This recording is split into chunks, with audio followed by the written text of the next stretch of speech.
하나님이 함께 하심을 믿고 구원의 축복을 뜨거운 마음으로 감사하면서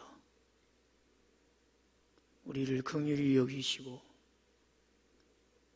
은혜 베푸실 하나님께서 지금 우리에게 필요한 은혜를 주실 것을 사모하며 예배하는 모든 분들에게 우리 아버지 하나님의 복주심이 함께 하시기를 바랍니다.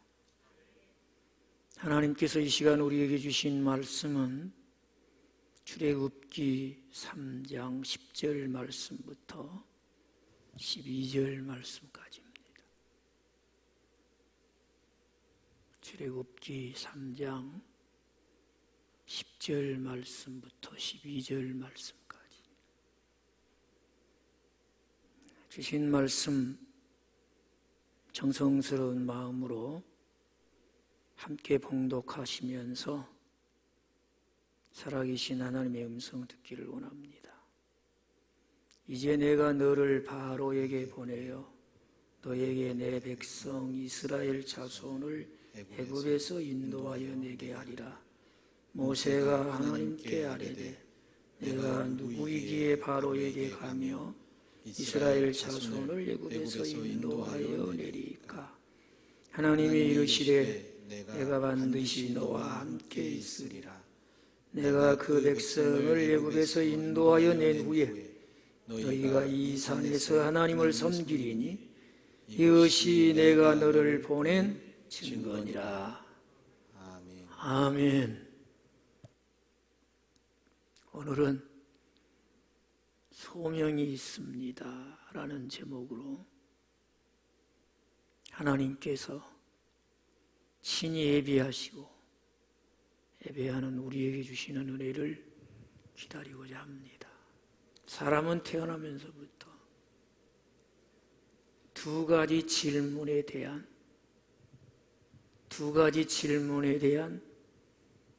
답을 찾아가는 여정을 살아갑니다. 여러분은 그 답을 찾으셨습니까? 그 답을 가지고 살고 계십니까? 그 질문이 뭔지도 모르는데 물론 그럴 수 있습니다. 그 질문이 무엇일까요? 첫째는 나는 어디서 와서 어디로 가는 존재인가? 여러분 어디서 오셨습니까? 쉴 틈 없이 분주하다 못해 지쳐 뒤처지면 끝장이라는 조급한 마음으로 속도를 올려 달려가고 계시는데 여러분은 지금 어디를 향해서 그토록 열심히 뛰며 달려가십니까?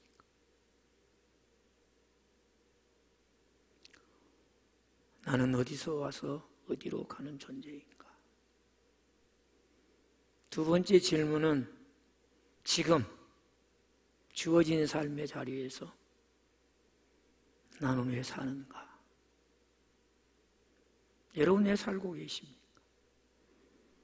지금 열심을 다해서 주어진 일들을 하시는데 왜 그렇게 열심히 일을 하시고 열심히 사십니까? 그냥요? 그렇습니까? 안타까운 일이지 않겠어요?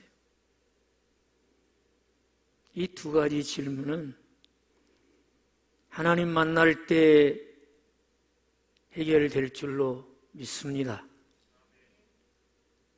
하나님 만나면 사람인 내가 하나님께로부터 와서 하나님께로 간다는 그런 믿음을 가지고 삽니다.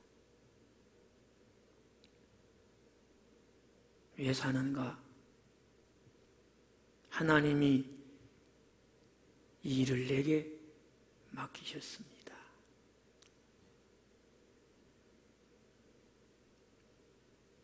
자신이 꼭 해야 될 일이라 생각하면 흔히 사명이라 합니다만 하나님이 이 일에로 나를 부르셨습니다라고 하는 의식을 가지고 살아가는 것을 우리는 소명, 그렇게 얘기합니다. 모든 그리스도인은 하나님께로부터 2번 부름받은 사람들이에요. 우리가 하나님께로부터 2번 부름받았기에 여기에 있는 거예요. 먼저는 구원으로 부름을 받았어요. 하나님이 그 형상대로 지은받은 사람에게 주시는 축복의 극치는 죄와 허물로 죽은 우리를 살려주시고 구원하여 주신 구원임을 믿으시기 바라요. 그래서 하나님이 우리에게 주신 가장 귀한 복은 구원받은 거예요.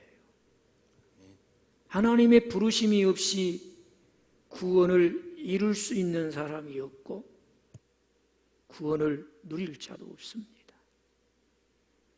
하나님이 우리를 구원회로 불러주셔서 오늘 구원의 감격으로 하나님을 예배하신다고 믿으시면 아멘. 이 첫 번째 부름이 있어야 그리스도인이에요. 은혜로 구원받은 것이 하나님의 크나큰 부르심의 축복이라는 사실을 아는 사람은 이제 구원 이후의 삶이 자기가 원하는 대로 자기 하고 싶은 것, 자기 만족을 위해, 자기 발전을 위해, 자기 실현을 위해 사는 것이 아니라 하나님께서 우리에게 이 일로 부르신다는 것입니다.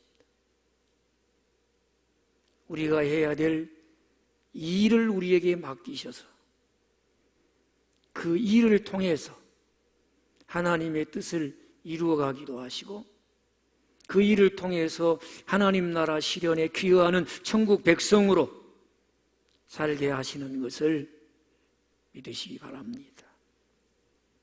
이렇게 구원과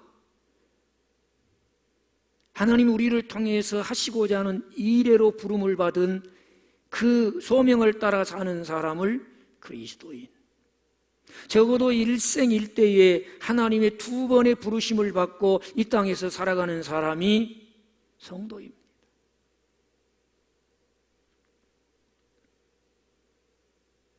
저는 취업이 어려워 요즘 우리 청년들에게 취업 전쟁이라는 표현들을 많이 하고 있습니다만 취업을 준비하는 우리 다음 세대를 위해서 기도할 때마다 하나님, 아버지 하나님이 구원하여 자녀 삼으신 주의 자녀들입니다. 저들을 일터회로 불러주십시오.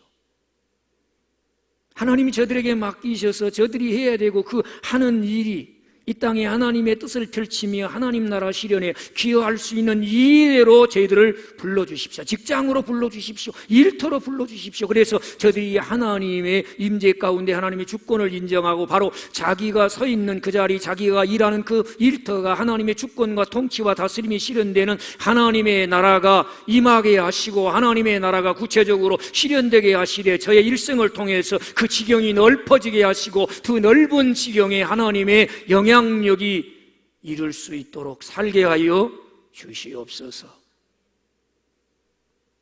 여러분이 지금 일터의 부름을 받고 일하고 있다면 그 기도의 응답인 줄로 믿으시고 소명이 있는 자로 살아가시기를 바랍니다. 오늘 주신 본문 말씀은 모세를 구원회로 부르신 하나님이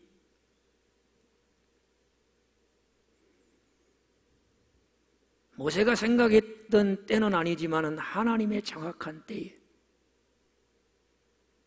어쩌면 모세는 애굽에서 궁궐에서 왕족의 교육을 받고 뭔가 자기가 할 수 있을 것 같다라고 하는 기대에 부풀어 있고 아니 고통받고 있는 자기 백성들을 그 압제 속에서 이제 내가 한번 구원하기 위해서 나서 봐야 되겠다라고 하는 그런 어떤 사명이 불타고 있을 그때가 아니라 그 궁궐이 아니라 어쩌면 이제는 나는 아무것도 할 수 없다라고 생각하면서 자기 자신의 그 형편과 처지가 드러나지고 알려지는 것을 굉장히 자존심 상하게 부끄럽게 생각할 수 있는 광야에서 짐승을 치는 목자로서 그 또한 40여 년이라는 세월이 흘러버렸는데 바로 광야에서 짐승을 치는 그 목자 생활하고 있는 그 광야에서 자기를 부르시는 거예요. 모세야, 네가 저 애굽 땅 바로에게로 좀 가야 되겠다. 아이고 하나님, 제가 누구한데 지금 애굽 바로에게 갑니까? 애굽의 바로에게 보내시려면 보낼 만한 사람을 보내셔야 되지 않겠습니까? 이것이 하나님의 부르심에 대한 모세의 반응이었어요. 모세는 하나님이 부르실 때 자기 자신을 잘 아는 주제 파악이 되어 있는, 학교 다니는 학생이라면 국어 공부를 꽤 잘해서 성적이 우수한, 주제 파악을 잘하는 그런 반응을 보입니다. 그랬더니 하나님이 꼭 너라야 되겠다. 아니요, 나 아니요. 다른 사람 많지 않아요. 아니요. 너는 그렇게 생각할지 모르지만 나는 꼭 너라야 되겠어. 그리고 내가 너를 그들에게 보내고 그 압제 속에 고난받는 내 백성을 너를 통해서 그들을 해방시키고 싶다. 너를 통해서 그들을 거기서 구원해내고 싶다. 그리고 네가 가서 내 백성을 거기서 구원해내서 내가 너에게 지시한 산에서 너와 내 백성이 하나님을 섬기게 될 거요. 그것이 내가 너를 보낸 증거예요. 이렇게 하나님이 특별한 일을 위해서 하나님의 구속의 역사를 이루시고 하나님 나라 실현을 위해서 네가 이 일을 해야 되겠다. 그 일을 위해서 하나님이 지금 모세를 다시 부르시는 거예요. 성경은 이렇게 하나님께서 사람이 그 삶의 자리에서 하나님의 일을 하도록 부르시는 장면이 많이 나오고 또 부름받은 사람들이 많이 등장하는 것을 볼 수가 있어요. 특별히 구약 성경에 보면은 대부분 하나님께서 사람을 불러서 보내신 것을 볼 수가 있습니다. 역대하 24장 19절 말씀에 보면은 하나님이 선지자를 불러서 그 말씀을 듣고 그 말씀대로 살아야 될 하나님의 백성들에게 그들을 보내셔서 그들로 하여금 그들의 입에 담아둔 하나님의 말씀을 하나님의 백성들에게 전하게 해요. 물론 그 일을 하는 데 있어서 어떤 어려움이 있을지, 어떤 핍박이 있고 어떤 고난이 있고 어떤 손해를 감수해야 될지 알 수 없어요. 그런데 중요한 것은 그들이 그 일을 하면서 그 일을 능히 감당하는 것이 그들에게 주어지는 것으로 하는 것이 아니고 하나님이 불러서 일을 시키실 때 하나님이 이 일을 내게 맡기셨다는 믿음을 가지고 나가서 그 일을 하기만 하면 그 일을 감당하는 데 필요한 모든 것을 하나님이 공급해 주시더라는 것입니다. 사람이 필요하면 사람도 붙여주시고 고난을 이겨야 될 때는 고난을 이길 수 있는 힘도 주시고 핍박을 극복해야 될 때는 핍박을 극복할 수 있는 길도 하나님께서 예비하시거나 열어주셔서 어쨌든 하나님께서 그를 불러 보내실 때는 보내심을 받은 자들이 순종할 때에 그 일을 감당할 수 있는 모든 것을 하나님이 책임져 주셨다고 하는 거예요. 구약 성경에는 특별히 이렇게 하나님의 말씀을 받아서 하나님의 백성들에게 전했던 일을 감당했던 사람들이 선지자들입니다. 선지자들뿐만 아니라 어떤 사람은 왕으로 하나님이 기름 부어 세우셔서 하나님이 꿈꾸던, 하나님이 계획하신 바 하나님의 나라와 내 나라와 같은 그 모습을 보여줄 수 있는 나라를 세우는 일에 쓰임을 받은 사람들도 있습니다. 크고 적은 일에 하나님은 부르시고 보내셔서 그들이 하나님이 보내신 일을 해내게 하신 것을 볼 수가 있어요. 물론 신약 성경에서는 보내시다라고 하는 이 말이 조금 더 다른 표현으로 쓰여집니다. 그건 부르셨다라고 하는 말이에요. 소명이라는 말과는 조금 더 아주 가까운 그런 의미의 표현이지요. 특별히 마태복음 10장 1절에 보면 예수님께서 복음 전파와 주님의 나라를 위해서 12 제자를 부르시고 그들이 예수님과 함께 있게 하시고 또 하나님 주님께서 그들에게 능력을 주셔서 나가서 전도도 하게 하셨다라고 성경은 말하고 있어요. 뿐만 아니라 신약 성경에도 보면은 구원회로 부름받은 사람들 가운데 하나님이 하나님의 일을 위해서 특별히 부르신 그런 사람들이 많이 소개되어져 있습니다. 신약 성경에 보면은 사도 바울이 쓴 바울 서신이 참 많습니다. 이 바울 서신에 보면은 바울이 인사를 하거나 자기를 소개할 때 반드시 주 예수 그리스도 안에서 하나님의 부르심을 받아 사도된 나, 그리스도의 종된 바울 이렇게 이야기할 때마다 부르심을 받았다. 이방의 왕들과 그 백성들에게 복음을 전하는 일을 위해서 하나님이 나를 부르셨다. 이런 의식이 사도 바울을 딱 사로잡고 있어요. 그러니까 바울은 이 일생을 살면서 하나님의 부르심을 따라서 살아요. 어떤 일을 하든지 간에 이 일은 하나님이 내게 맡겨주신 일이다. 이런 마음을 가지고 삽니다. 물론 우리 예수님도 그렇게 사셨지요. 예수님이 맨 먼저 자기를 소개하면서 해당해서 누가복음 4장 18절에 성령이 자기에게 기름을 부으시고 하나님께서 자신을 이 세상에 보내신 것은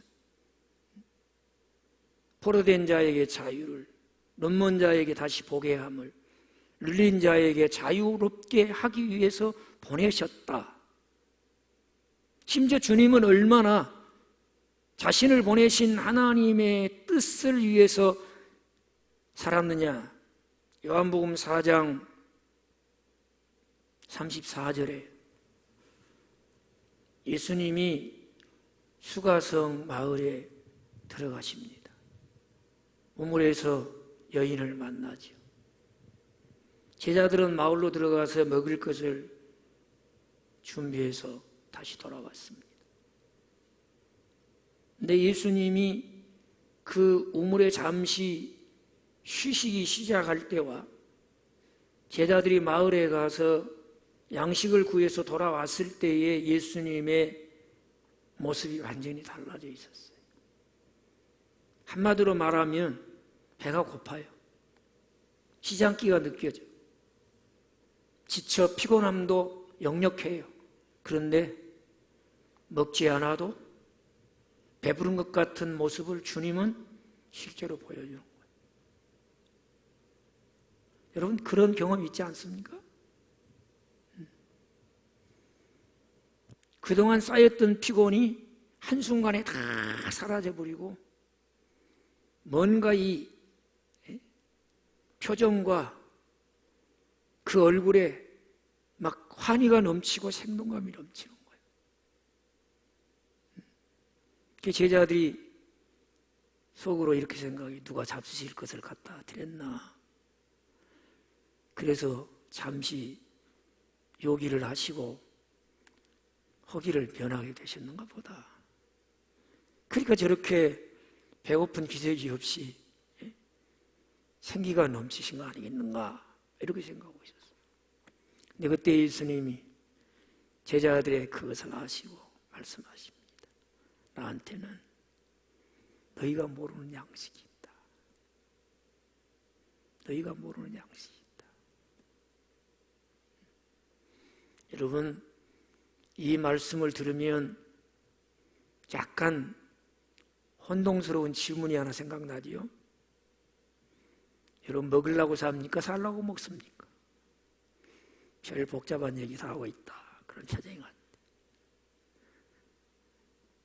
어떤 사람은 그렇게 얘기해요. 먹으려고 산다고 그러니까 돼지라 그러더라고.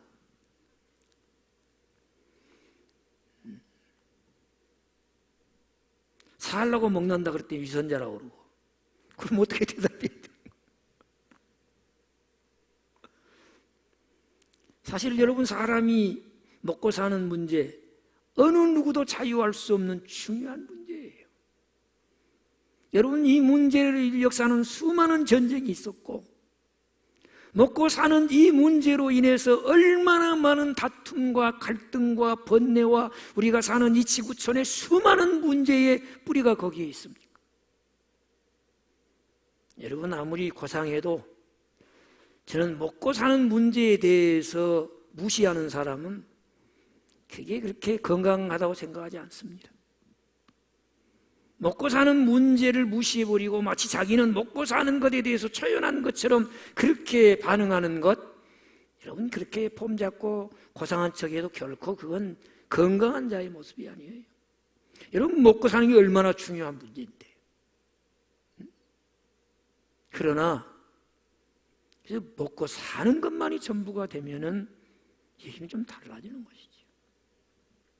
먹고 사는 것이 우리 사람에게 굉장히 중요한 문제예요. 여러분, 다 먹고 살기 위해서 우리가 하는 거 아닙니까? 나는 여러분들이 먹고 사는 문제를 그냥 무시하고 아주 그런 것을 우습게 여기 그래 안 했으면 좋겠어요. 예수님도 우리에게 기도를 가르쳐 주시는 중요한 시간에 오늘 우리에게 일용할 양식을 주옵시고 구하라 그랬어요. 요즘 사람들 먹고 사는 문제에 대해서 너무 그렇게 무시하고 그러는데 그건 잘못된, 삶의 잘못된 자세입니다. 먹고 사는 문제는 아주 중요해요. 주님은 그걸 부인하는 게 아니에요. 그러나 주님은 먹고 사는 목적이 분명히 했어요. 그게 뭐였어요? 내게 너희에게 알지 못하는 양식이 있다. 그것은 나를 보내신 아버지의 뜻을 이루는 것이다. 나를 보내신 아버지의 뜻을 이루는 것이 내게 양식이라는 거예요. 내가 먹고 살아야 될 이유가 있다면 나를 보내신 아버지의 뜻을 이루기 위해서라는 것입니다. 이것이 소명을 따라 살아가는 참된 모습이에요. 이런 사람에게는 먹고 사는 것도 아주 중요해요. 왜? 아버지의 뜻을 이루기 위해서는 먹고 살아야 되니까. 왜 먹느냐, 왜 사느냐의 문제가 여기서 해결되는 것이죠. 나를 보내신 하나님의 뜻을 이루기 위해서 나는 먹는다. 여러분, 음식을 놓고 하나님의 뜻을 이루기 위해서 이 음식을 내게 주시니 은혜입니다. 감사합니다. 힘을 얻게 하시고 하나님의 뜻을 이루게 하옵소서. 그러고 먹는 거예요. 내게 삶을 허락하신 아버지, 이 일이 아버지가 내게 맡겨주신 일입니다. 그 믿음으로 그 일을 감당할 때 하나님이 함께 하시고 하나님이 필요한 것들을 채워주시고 그 일을 통해서 하나님이 영광을 받으실 줄로 믿습니다. 이런 사람이 예수 그리스도 안에서 새 생명을 얻은 사람이요, 그 생명을 통해서 삶의 새로운 목표를 발견했으니 먹든지 마시든지 무엇을 하든지 하나님의 영광을 위하여 그렇게 사는 것이죠.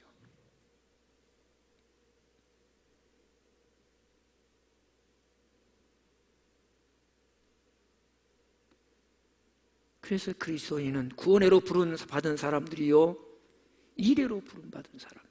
우리가 다 구약에 부름받고 보냄을 받은 선지자가 될 수는 없습니다. 신약의 사도들처럼 부름받은 자들도 아니요, 사도 바울처럼 이방인과 그 열 왕들에게 복음을 전하라고 주님이 특별히 사도로 부르신 것도 아닙니다. 그럼에도 불구하고 주님은 우리들에게 너는 구원회로 부름받은 자요, 이래로 부름받은 자라고 말씀하셨습니다. 마태복음 20장 1절로 16절 말씀하면 예수님은 이 세상에 계실 때에 이 세상을 하나의 포도원으로 말씀을 하십니다. 그리고 우리 하나님께서는 그 그 포도원의 주인으로서 사람이 필요해서 시각각으로 나가서 사람들이 있는 곳에 사람을 불러서 포도원에 들어와 일을 하게 만듭니다. 여러분, 예수님이 말씀하신 그 포도원은 하나님이 지으신 이 세계를 말하는 것이요, 하나님이 불러서 그 포도원에 일을 할 수 있는 기회를 얻게 주신 것은 바로 나 자신과 우리 모든 그리스도인들을 가리키는 것입니다. 아무리 코로나19가 창궐을 하고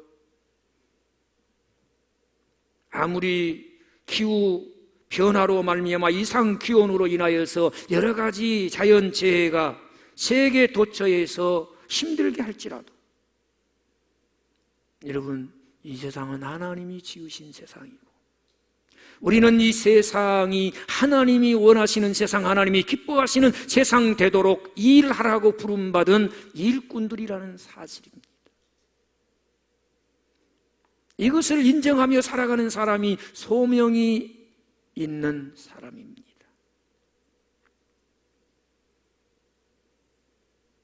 카네기가 자기 사무실이 있는 빌딩에, 물론 자기 빌딩이었겠지요, 출근을 해요. 젊은이 하나가 유리창을 닦으면서 청소를 하면서 굉장히 원망을 하고 투덜거리고 불평을 하면서 일을 하고 있는 거예요. 물론 그 청년은 그 건물을 청소한 지가 꽤 됐어요. 보면 늘상 그런 모습으로 청소를 하는 거예요. 카네기가 너무 마음이 아팠어요. 이 젊은이의 인생이 좀 달라지려고 하면 일하는 태도가 좀 바뀌면 좋을 것 같다는 그런 아쉬움이 있었어요. 그를 아끼고 사랑하는 마음으로 부릅니다. 젊은이, 일찍부터 고생이 많군. 그런데 내가 정말 젊은이를 아끼는 마음으로 꼭 해주고 싶은 이 얘기가 있어. 젊은이는 지금 자신이 못 배우고 못나서 이렇게 다른 사람들이 쓰는 사무실에 와서 쓸고 닦고 청소나 하는 그런 사람이 되었다고 스스로 그렇게 못마땅히 생각하면서 그렇게 일을 하면서 불평하고 힘들게 일을 하는데 좀 태도를 바꾸면 어떠겠는가? 이 빌딩뿐만 아니라 온 세상은 하나님이 지으셨고 지금 자네는 하나님이 만든 세상의 한 부분을, 창조주 하나님께서 지으신 이 세계의 한 부분을 자네는 깨끗이 지금 닦고 쓸고 청소를 하고 있는 거야. 하나님이 만드신 세계의 한 부분을 깨끗이 쓸고 닦고 잘 관리할 수 있도록 이 일을 하나님이 자네에게 맡겨줬다고 생각하면 어떻겠는가? 너무 귀한 충고였어요. 이 청년은 그 카네기의 얘기를 듣고 마음을 고쳐먹었어요. 그리고 이제 그 커다란 건물, 수많은 사람들이 직장을 가지고 드나들면서 삐까번쩍하게 일하는 그 건물, 자기는 비록 쓸고 닦고 청소하는 그런 사람이지만 나도 이 건물 안에서 함께 일하는 사람이다. 그때부터 이 청년은 자기가 하는 그 청소 일을 자기가 못나서 먹고 살기 위해서 어쩔 수 없어서 잘난 사람들을 보면서 비교해가면서 그렇게 했던 사람이 누가 맡겨준 일이다? 하나님이 지으신 세계의 한 부분을 쓸고 닦고 깨끗이 관리할 책임을 나한테 주시고, 비록 내가 청소부지만은 이 일을 누가 맡기셨다? 하나님이 내게 맡기셨다는 마음을 갖고 했어요. 그 다음은 여러분들이 상상하기를 바래요. 지금 여러분은 어떤 일을 하고 계십니까? 못 배워서 하는 일인가요? 빽이 없어서 흙수저로 태어나서 하는 일인가요? 누군가 비교할 때 한없는 열등감이 드신가요? 다투는 소명이 있는 사람은 아닙니다. 이 일은 누가 나에게? 하나님이 나에게 맡겨주신 일이다. 죄 짓는 일만 빼놓고는 많은 사람을 유익하게 하고 이 일을 통해서 덕을 세우며 하나님 기뻐하는 세상을 만들도록, 이 일을 통해서 하나님의 주권이 통하고 하나님의 통치와 다스림이 이 일 영역 속에서 실현되어질 수 있도록 하나님이 내게 맡겨주신 일이다. 이것이 소명을 따라서 살아가는 그리스도인의 삶의 모습이에요. 그 일을 하는 여러분에게 하나님이 함께 하실 줄로 믿습니다. 그 일을 감당하는 데 필요한 것을 하나님께서 공급하시고 감사하는 마음으로 그 일에 충성되이 감당하면 작은 일에 충성하는 여러분에게 더 큰 일도 맡기실 것이고, 그렇지 않는다 할지라도 하나님이 내게 맡기신 일을 하나님이 흡족해 하시도록, 하나님 기쁘게 하도록 여러분들이 감당했다면 그 일에 대한 보상이 다방면으로 우리에게 주어질 수도 있겠지만 혹 부족하다 할지라도 그 보상은 주님께로부터 주어지는 보상도 있게 될 줄로 믿습니다. 똑같은 일을 하는데 사람이 주는 보상만을 기대하며 일하십니까? 아무리 많은 연봉을 받는다 할지라도 그 사람은 만유의 주가 되신 주님이 보상해 주실 것이 없는 인생입니다. 조금 부족하고 불편해도 이 일은 주님이 내게 맡기신 일이야. 그 소명을 따라하면 반드시 주님이 보상해 주시는 은혜가 있을 줄로 믿습니다. 우리의 인생, 우리의 삶이 소명을 따라 주 안에서 건강하고 가치 있고 보람되게 하나님의 뜻을 펼칠 뿐만 아니라 여러분의 순간순간이 주님의 보상이 있는, 주의 은혜가 있는 삶이 되시기를 주의 이름으로 축복합니다. 기도하겠습니다. 아버지 하나님, 구원회로 불러주심을 감사하며 어떤 일이든 지금 하고 있는 이 일이 하나님이 내게 맡기신 일이라는 소명을 따라 살기 원합니다. 성경에 나오는 위대한 신앙의 사람들처럼 우리도 하나님의 구속의 역사와 하나님의 주권과 통치와 다스림이 실현되어 아버지가 기뻐하시고 아버지가 원하는 세상 되게 하는 일에 우리 모두 이 일은 하나님이 내게 맡기시고 나를 통해서 하시고자 하는 일이라는 확신을 가지고 살아가며 하나님이 함께 하시고 모든 필요를 채워주시고 그 일로 인하여 주어지는 보상을 따라서 살기도 하겠지만은 혹 부족할지라도 주님이 보상하시는 보상이 있는 삶이 되게 해 주옵소서. 존귀하신 예수님의 이름으로 기도합니다. 아멘.